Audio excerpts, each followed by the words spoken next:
মৰমৰ ছাত্ৰ-ছাত্ৰীসকল, তোমালোকে জানানে 2025 চনত স্কুটি পোৱাৰ নিয়ম হঠাতে সলনি হৈ পৰিছে। আগতে 60% পোৱা ছাত্ৰী আৰু 75% পোৱা ছাত্ৰসকলে স্কুটি পাইছিল। কিন্তু এতিয়া চৰকাৰে নতুনকৈ ঘোষণা কৰিছে 80% নম্বৰ পোৱা ছাত্ৰ-ছাত্ৰীয়ে স্কুটি দিয়া হ'ব।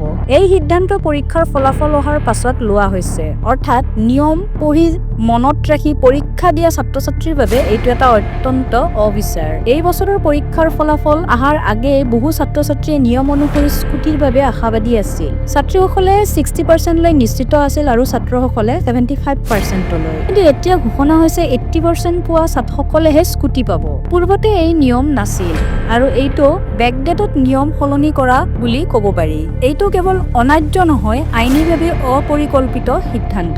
এই সিদ্ধান্তৰ বিৰুদ্ধে তোমালোকে কি কৰিব পাৰা? তোমালোকে প্ৰথমতে এটা গোট বান্ধিব পাৰা, হোৱাটছআপ বা ইনষ্টাগ্ৰাম বা টেলিগ্ৰামত স্কুটি বিচৰা সকলো ছাত্ৰ-ছাত্ৰী মিলি। দ্বিতীয়তে, প্ৰমাণ সংগ্ৰহ কৰা পূৰ্বৰ স্কুটি নিয়ম, নিজা মাৰ্কশ্বিট, নিউজ ক্লিপিং ইত্যাদি। অভিযোগ দাখিল কৰিব পাৰা Assam government portal, higher education directorate, education minister আৰু CM চেললৈ ইমেইল কৰিব পাৰা। অনলাইন কেম্পেইনিং কৰা, টুইটাৰত লিখা, ছাত্ৰ-ছাত্ৰীসকল আমাৰ অধিকাৰ পোৱা আমাৰ দায়িত্ব।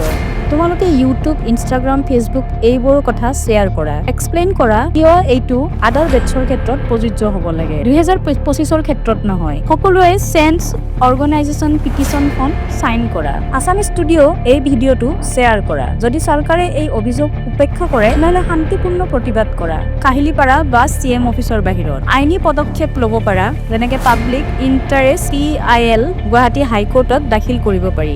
এই সকলো সমস্যা স্কুটি নহয়, এইটো হৈছে ভৱিষ্যত প্ৰজন্মৰ অধিকাৰৰ প্ৰশ্ন। ছাত্ৰ-ছাত্ৰীসকল, তোমালোকৰ সংগ্ৰামে আমাৰ আগন্তুক বন্ধুবৰ্গৰ আশা। এই ভিডিঅ'টো জনসাধাৰণলৈ পঠিওৱা, কমেণ্টত তোমালোকৰ অভিমত লিখিবা। আছামিজ ষ্টুডিঅ' সদায় তোমালোকৰ সৈতে আছে। অধিকাৰ বিচাৰা, সঁচা মাত মাতিবা। এই ধৰণৰ সহায়ক ভিডিঅ' বিচাৰা নেকি? তেনেহ'লে আমাৰ চেনেলটো, আছামিজ ষ্টুডিঅ' চেনেলটো ছাবস্ক্ৰাইব কৰিবা, শ্বেয়াৰ কৰা আৰু আমাৰ অধিকাৰ বিচাৰা। ধন্যবাদ। জয় অসম।